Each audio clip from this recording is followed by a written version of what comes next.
Hello, buddy. Welcome back to Tim Man Sport Channel. I'm your host, Jeffrey Tim Man Taylor. Today, I'll be reacting to my second scary story channel for you all, and this one is Shiny Gold Tales. And the video I picked out to watch is two disturbing true small town horror stories. So without further ado, I'm going to turn these lights off, move the camera up here for you guys, and let's get this reaction on the road and in the bag, shall we? Okay, here we go. I grew up in the 1970s. I'm from a small town in North Carolina. Okay. In fact, it's almost too small to be called a town at all. It only had a school and a couple of small shops. I'm guessing you can imagine how boring it would be to be a teenager there, and it would have been if it wasn't for the woods. I mean, that sounds like a place to get away to, basically. If you're tired of the hustle and bustle of city life, you go out there, you'll definitely feel like you're alone and enjoy some peace and quiet. And plus, you can't beat North Carolina. It offers a lot of great scenic views and places to travel to. But anyway, let's continue on with the story, see what happens next. The neighborhood where I lived backed onto a big forest that spread out for 3 miles. Wow. I spent most of my teenage years there with my two best friends, Levi and Connor. They were both in my class at school, and we were all 15. Imagine woods that spread 3 miles. I mean, I know lumberjacks would have a field day cutting down them trees just to make lumber out of, but imagine seeing them at night. It'll definitely be creepy, especially if you're like standing in the woods without a flashlight. Levi lived across the street. He was smart and kind of quiet, unlike Connor, who lived down on the bad side of the neighborhood. Connor was a troublemaker. He would get sent to the dean's office at least once a week. He was loud, obnoxious, and a natural leader, always finding something for us to do. Because of that, when he was around, we were never bored. Connor had black, shaggy hair and the most beautiful eyes. One was light blue, and the other was a brownish color. He always wore scruffy red Converse shoes and a denim jacket, and of course, I had the biggest crush on him. Levi, on the other hand, had styled brown hair, brown eyes, and freckles. Then there was me, a red-headed, brown-eyed girl who quite a lot of people were scared of due to my hyperness. I mean, nobody should be scared of someone that has a lot of hyperness, but I wouldn't have no serious crush on someone that is a troublemaker. You'll be a lot better off loving the Levi dude with the glasses because he's smarter. He won't get you in no trouble. I was always ready to go somewhere or do something, and I was always talking about something. It was the beginning of summer holidays, and Levi had called me. We went down to get Connor, who was messing around with his younger brother's scooter in the front yard, and we asked him if he wanted to go to the woods. He said yes, so we made our way to the woods and started walking in a random direction. We did this for fun, because it meant we would usually get lost and have to find our way back. Most of the time, that just meant we'd be late for dinner and get sent to bed early, but we did it anyway. We were making our way along a deer trail that I don't think we'd ever been on before. Connor found a pile of poo, and of course dipped a stick into it and began chasing us around. First of all, I would not find it fun if you guys walked into the woods and then you forgot how you came in. I'll be terrified. But also, I'll be telling Connor to drop that stick with the poo on it, or he's going to get dropped, basically, because I'm not going to deal with no childish antics like that. Levi and I freaked out and scattered. Neither of us wanted to be smeared with it. I don't blame you. I ran off, and lucky for me, Connor followed Levi in the opposite direction. After a while, they didn't come back, and I began to think that they had left me. I was starting to get worried. I was walking down the way I had seen them run, and suddenly, something shot out of the bush and grabbed me. I let out a surprised yelp. I soon realized that it was Connor, and he shushed me. Then I shouted at him for scaring me. Only when I saw the serious look on his face, I decided that I shouldn't be talking, and I shut my mouth. Connor whispered to me, "You have to see this." Then he began to lead me through the bushes. I soon noticed a foul odor in the air. The further we went, the stronger the smell became. Finally, we came upon a green clearing in the woods. Levi was staring at the ground with a weird expression on his face. I was about to ask him what was wrong, but Connor tugged me past him, a few feet away to where there was a ditch. In that ditch was what I could only describe as something out of a nightmare. It was a body. A purple and blue swollen mess of a body. Oh, heck no. I will jot down the area either on a piece of paper or in my memory of that spot where you guys found the body. Hightail it out of the woods, call the police, and lead them back into the woods to find that body again and let them do their investigation. But also, I would have nightmares for life just seeing a lifeless body starting to turn purplish blue and swelling up. So that tells you right there that person's been dead more than a few days now. The stench was now terrible, and I had to cover my mouth with my jumper in order to avoid getting sick. I backed up to where Levi was. Connor stood looking into the trench for about 5 more seconds before he walked back over to us. "Cool, huh?" he said with a grin. That ain't cool. Levi gave him a disgusted look before saying, "No, it ain't cool. We need to go home and call the police." "What? Why?" "What do you mean, why? There's a body dumped in the woods, Connor. She's clearly been murdered." "No, man. It's so cool. We can't go to the police. If we do, they'll just think we were the ones who killed her." No, they wouldn't, you dumb idiot. You see, this is why I don't want to be friends with somebody like Connor there, because apparently he thinks seeing cadavered human beings is cool. Well, he's sick and twisted in the mind. At this point, I'd be grabbing him by his shirt and make him see the seriousness of the situation. "Why would they think it was us?" "Because that's what the police do, man," Connor said. "Don't be stupid, Connor. You can't stop me," Levi barked back. Then Connor said, "Man, if you get the police out here, it'll be on the news. Everyone will get questioned. They'll probably put a curfew out, and they'll ban us from going into the forest. There will be police everywhere, and summer will suck." I had just been quietly watching the argument take place, not really participating. However, Connor's last point got to me, and there was no way I was going to let my summer get ruined. Oh, you gotta be kidding me. Don't listen to what this dumb-headed fool is saying. I know it's a small town, but golly, you gotta let an adult know, because if you don't, someone else is gonna do it. So don't worry about your summer getting ruined. You can find something else to do. Jeez Louise. "Connor's right," I said. "What? You're not serious?" Levi asked. "Levi, we have the whole summer left. You really want to spend it inside?" "Yeah, man. It's 2 against 1. Come on, don't do anything stupid," said Connor. Levi hung his head, then said, "Fine, but I'm not coming near this thing again." Connor let out a sigh of relief, and we made our way home listening to him talk about how it would be our secret. Well, the secret didn't last long, because by the end of the week, Connor had showed all the rest of our friends, and it was a miracle that nobody called the police. I guess that just shows how close everybody was. We were like one big family, and like most families, we had our secrets. This ain't nothing to keep a secret about. I cannot believe these darn kids are so stupid and idiotic. Just worrying about their summer getting ruined because they called the police to do a big manhunt for the person that did it.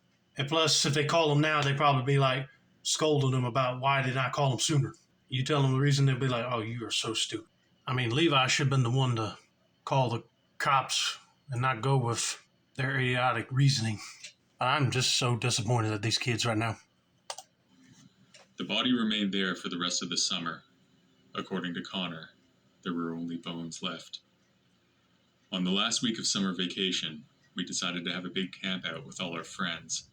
There was me, Levi, Connor, Josh, a loudmouth boy with messy brown hair and blue eyes, Alice, a quiet girl with straight brown hair cut into a neat bob, Courtney, who I would describe as the only girl who I actually saw as a friend, probably because she was the only one who put up with my bratty attitude.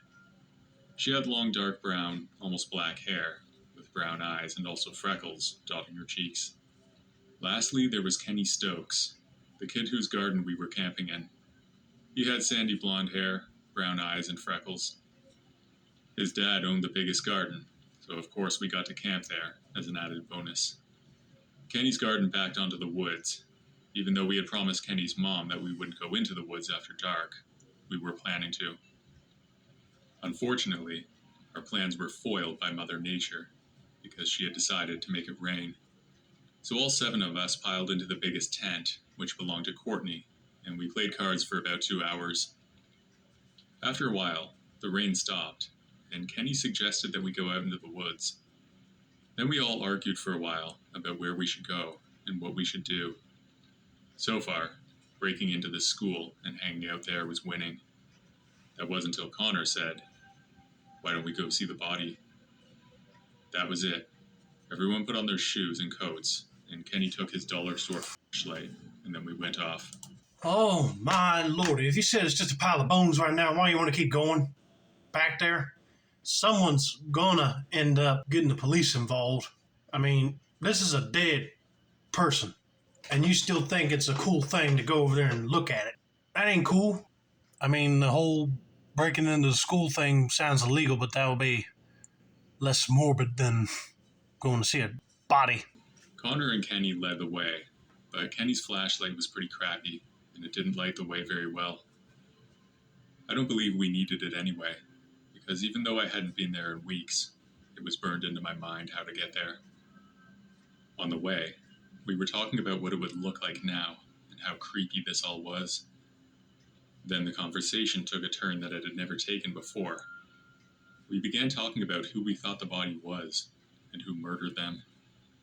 This scared me, because it made me see it for what it really was. The dead body of a murdered person, hidden by someone in the woods, and we never reported it. I brought this issue up to Connor, but he simply stated, "It's too late now.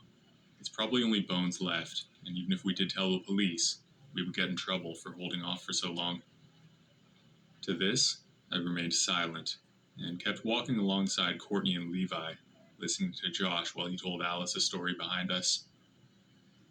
They soon went silent, though, as we came up to the ditch. Connor and Kenny stood there at the edge, shining the flashlight in. Kenny's jaw dropped. I asked what it was, and Connor shushed me, then beckoned the rest of us over with his finger. When I looked in, I saw what the rest of them freaked out about. In the ditch was something piled on top of the original body. It was wrapped in a yellow floral patterned bedsheet, and it was tied up with some sort of a string to stop the sheet from coming away. The person responsible for deleting that other human being has just struck again, but this time wrapped the body in the bed sheet. Maybe they were probably planning on coming back and covering that area up with dirt, and you just stumbled across it, so you better get out of there ASAP. Everyone stood silent for what felt like hours, but in reality, it was probably only a couple of seconds. Connor pulled his Stanley knife out of his pocket and descended into the ditch. Levi began to protest, but Connor turned and shushed him, and whispered for Kenny to shine the light on him. Kenny obeyed, then Connor cut some of the string and pulled at the sheet. He revealed the face of a young girl. She stared up at us with a dead glazed look in her eyes, a blank expression. I felt like I was going to be sick, and apparently so did Levi, because he began to gag violently as he turned away. I couldn't turn away no matter how hard I tried. I was mesmerized. Connor suddenly jumped back. A look of horror crossed his pale face as he began to scramble up the side of the ditch. Josh helped him up. "What happened? What was it?" Josh asked. "It's dry as a bone," Connor said. A feeling of absolute dread settled in my stomach when I realized what that meant. It had rained only an hour earlier. Everything was wet, and this body was dry, which meant that it had to have been put there recently. Everyone was silent, and there was a noise behind us across the ditch. My heart was in my throat as we turned around. Then Kenny pointed his flashlight at where the noise was coming from. Then we heard a sudden click. Next came an extremely bright light illuminating us, and making the person holding the light impossible to see. Connor yelled, "Run," and grabbed me by the arm, and everyone sprinted. Whoever it was with the light sprinted as well, randomly illuminating trees and bushes, and suddenly it went off. I tried listening to hear whoever was behind us, but all I could hear was my pulse racing. Everything was beginning to go blurry as we crashed through the tree line and into Kenny's backyard. We were greeted by Kenny and Courtney. Levi stumbled in a couple seconds later, face streaked with tears of fear. Then he was followed by Josh. We huddled together, and everyone began blabbering about what was going on and who that person was. After a few minutes, Courtney spoke up. "Where's Alice?" she said. Everyone went silent and looked towards the woods in fear. After an uncomfortable silence, Levi finally said, "Kenny, go get your dad."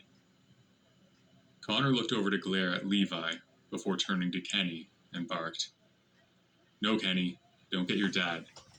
Let's think about this, okay?" Connor, shut your mouth right now. Your friend is missing and you don't want to get no adult because you're afraid to get in trouble. That guy's probably holding her. "What's there to think about?" Levi fired back. "He'll call the police. And do you think the police are going to believe us?" "We'll wait 5 minutes, and then we'll get your dad," Connor said. For some reason, 5 minutes soon turned into 15, and then Connor reluctantly turned around to us and let out a defeated sigh. Then he said, "Kenny, go get your dad. But tell him that we were playing tag and that she ran into the woods so she wouldn't get caught." No, don't do that.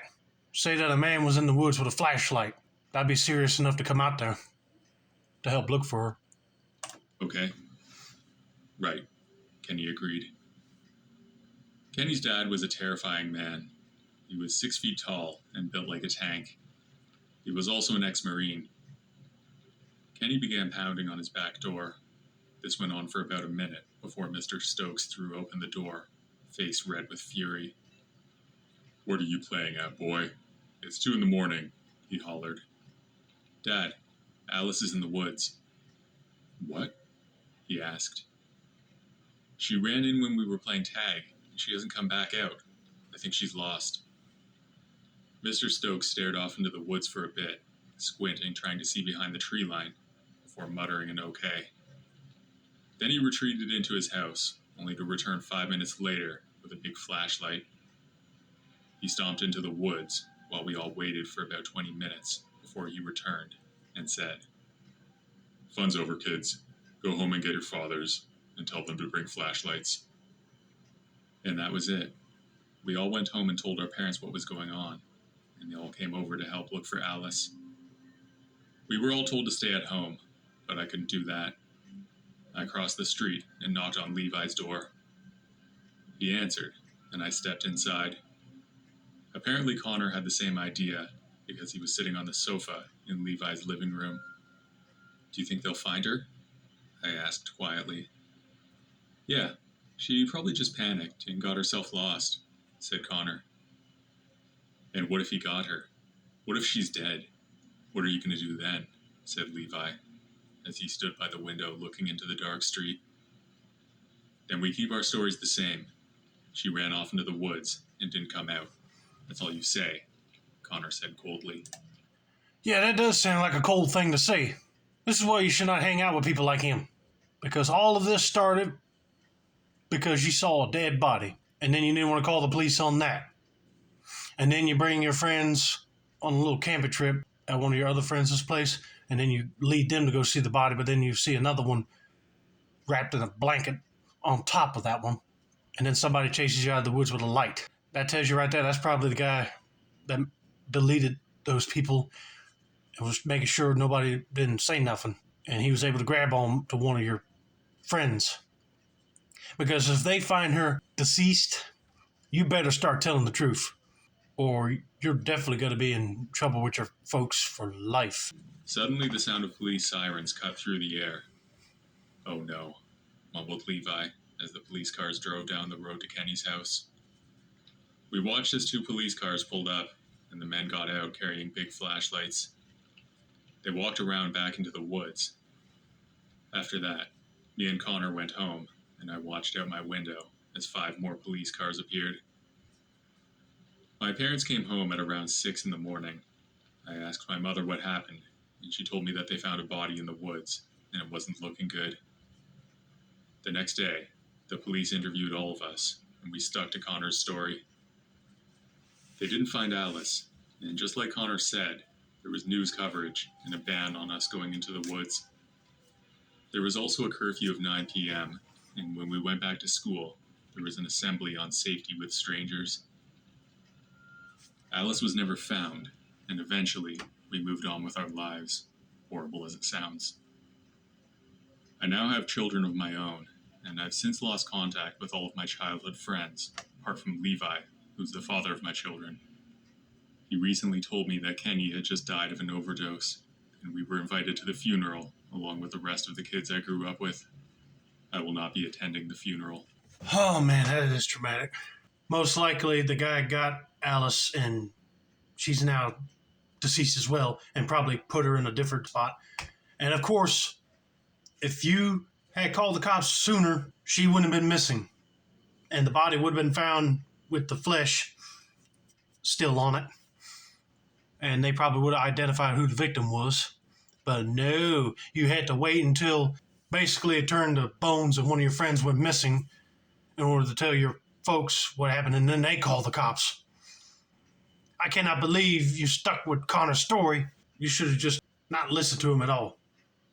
But I'm glad that you and Levi hook up, because I figured that was a better pairing than her having a fling on Connor because he was being a jerk. Let that be a lesson to all of you watching this video. If you see a deceased person in the woods or in an abandoned building or wherever you find it at, go ahead and call the cops and not lie.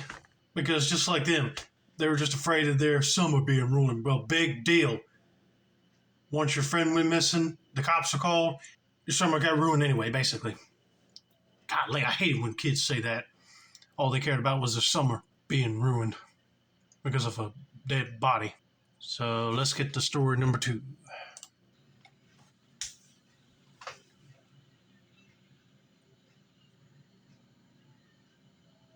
I live in a boring little town in Florida.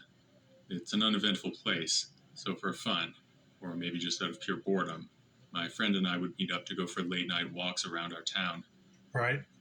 We usually met up across the street from these woods, right next to a small abandoned fire station. It was also just down the road from the only gas station in town. On this particular night, my friend wanted to explore this little path that cuts directly through the woods. It was about 1 a.m., and I thought it might be a cool adventure, so I agreed. We crossed the street and made it to the mouth of the trail. I should mention that there was construction going on to the left side of the woods, so it was fenced off. The lights from the site illuminated the trail, so we didn't really need flashlights. I had an uneasy feeling right off the bat, like we were being watched, but I chalked it up to nerves and an overactive imagination. We continued down the trail, and I started to notice weird things like branches breaking and leaves crunching just out of view. I told my friend that maybe we should leave. About 10 seconds later, the lights from the construction site shut off. The moon was pretty much full, though, so I wasn't worried. It did make things a little more spooky, though. We hadn't walked very far, and I could still make out the mouth of the trail. We decided to walk back, and I felt relieved. That's when I noticed it. Crouched down in the bush, not 5 feet away, was someone watching us. Oh, that's definitely terrifying if you walk into the woods and you get that creepy feeling like somebody's watching it, and all of a sudden you see somebody crouch down in the direction of your eyesight. Oh, crap. I would be like running for my life. I told my friend to run, and we booked it, and I could hear the person was running after us. We kept running and eventually made it out of the woods and crossed the street.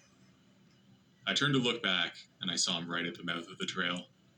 This dude was completely naked, and he looked insane. He had a glass bottle in his hand, and he threw it in our direction. Then he grabbed a rock and threw that as well. We made like trees and got the hell out of there. We didn't stop until we made it to the gas station. I noticed that my friend was bleeding pretty badly from his arm. and he told me that right before I grabbed him to run, something hit him. Upon further inspection, I noticed that he had a large piece of glass sticking out of his arm. He needed 15 stitches. Jeez. We called the cops and explained what happened, partly because we didn't want anyone else to get hurt, and partly because we didn't feel safe with that guy running around. When the cops searched the woods that morning, they found signs that somebody had been living there, and more disturbingly, bloody clothes that looked like they belonged to a little girl. I haven't heard anything about it since. Well, believe me, you don't need to worry about that anymore if you haven't heard anything else about it. If the police did found that guy, I hope they took him to a mental asylum to see if they can get him some help. If not, put him on death row. But anyway, I hope you guys enjoyed this video. Don't forget to like, subscribe, turn on post notifications for more Shiny Gold Tales reactions like this. This has been another successful installment of the Tin Man's Court channel. I'm your host, Jeffrey Tin Man Taylor. I say that's a wrap, and that's day, y'all.